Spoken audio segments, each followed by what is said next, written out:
Hello YouTube. I just thought I'd start posting a few videos of some of the projects that I have going on. Not that I expect to be some kind of big time YouTuber, but I just thought it'd be a good way to stay in touch with close friends and family. So I'll just do a walk around of a couple of projects that I have on the go, and feel free to comment, or if you have suggestions on how I should proceed on some of this stuff moving forward, that would be great.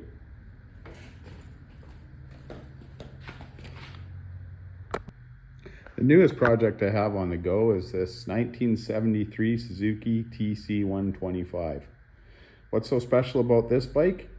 Well, my brother-in-law first bought this bike when I was 11 years old, and it's the first motorcycle that I ever learned to ride. When I was 11 years old, I thought this bike was just the most kick-ass bike there was. So I learned to ride on that, and my nephews all learned to ride on it. And last time, I believe it was put away running, but it's been parked a long time, so we're gonna need to go through it.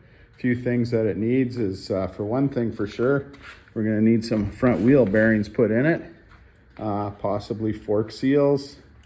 We need to do something with the Kickstarter here. It comes back and is bashing out the pipe. Yeah, it is dual purpose street legal. We'll have to get some signal lights and stuff on it. I live in a small town, well, I guess not small town, a town of about 9,000 people. So I thought if I could get this bike on the road, it would be cool to drive over to the brewery or drive to the grocery store to grab something, and just a little commute around town bike would be really cool. Maybe next summer I can take it out to where my nephews live, and we can all go for a spin on it, sort of, yeah, just to get it, to have some fun on it again.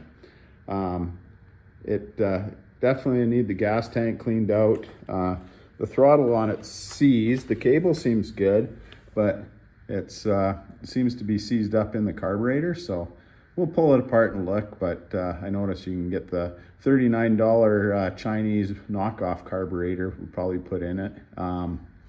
My first thing I was thinking is I would disconnect it's got oil injection. I would disconnect the oil injection and just run it on premix, but my research, apparently there's some oil injection lines that run straight to the crankshaft bearings, so we might have to make sure the oil injection's working. On the plus side, just looking at it, I don't know if you'll be able to pick it up, but on the thing, we'll see if we can. I'm not sure if you can see it, but it sparks. It's got sparks, so it's a two-stroke. It'll run. So yeah, after I get it cleaned up, I'll maybe do an update video. See if we can get the engine started first. That will be the first thing before we do anything with it, get it running. Tires are actually, I think they're original, and they're not weather checked, which is surprising to me. So we'll probably keep the tires. If it runs decently, my neighbor has a little upholstery shop. He runs out of his garage, so we'll maybe do something with the seat on it. I tried to see if it had a active title. I live in Canada. In Alberta, you have to have an active title. If not, it has to be inspected. So, which is kind of unfortunate, but so I'll have to make sure it's got the signal lights and everything working on it again. So here's what I was thinking. It had these big bulbous signal lights that come with it, but I was thinking I'd maybe get some of these little Chinese small ones, put that up, clean it up a little bit. I think you can get them in chrome too, so that would look cool with this old bike. Yeah, I don't think we won't do it. Not interested in doing a complete restoration on it, but just clean it up really good, get it running really good. Maybe do the seat. Yeah, I mean I kind of like the patina. Every bump and scrape on it has a story, and I just like to get it running good again. We also have this 78 Suzuki GS 550 that I did built into a cafe racer a few years back.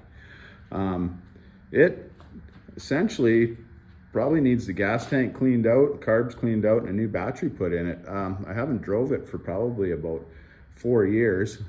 Just got invested in other things. My wife and I both used to ride, and we sold one of our bikes, so now we only have one bike. But if I get the little Suzuki dirt bike up and running, I'll have to get this running too, so we can go for a little cruise around town and down the valley. And probably the biggest project I have on the go is this 1962 Ford F100 unibody. For those that don't know, unibodies were made from 61 to 63. And if you'll notice right here, there would be a split there where the box would be separate from the cab on a normal truck, but the unibodies were all one-piece construction. The problem with that is back in the day when people overloaded them, the bodies would twist and then your doors would pop open or you couldn't get them open. And eventually after 60, I believe 63 was the last year, they went back to the cab and separate box construction.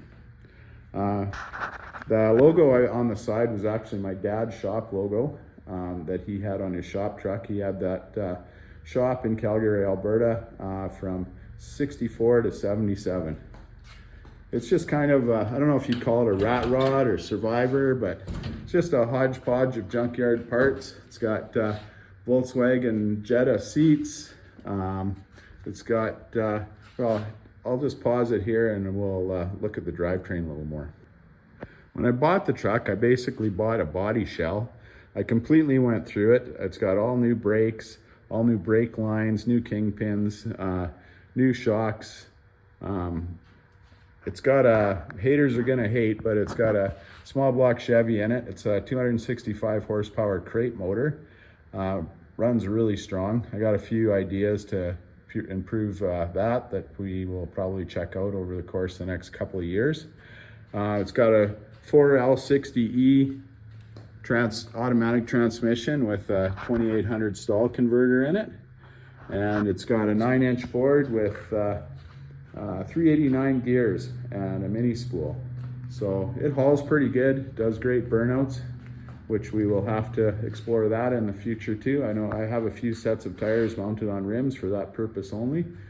One of the things I have planned on that is I have a dual quad intake that I'm going to put on it.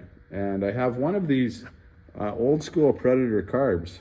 They're kind of a unique carb. I'll probably do a video just on that carburetor at some point.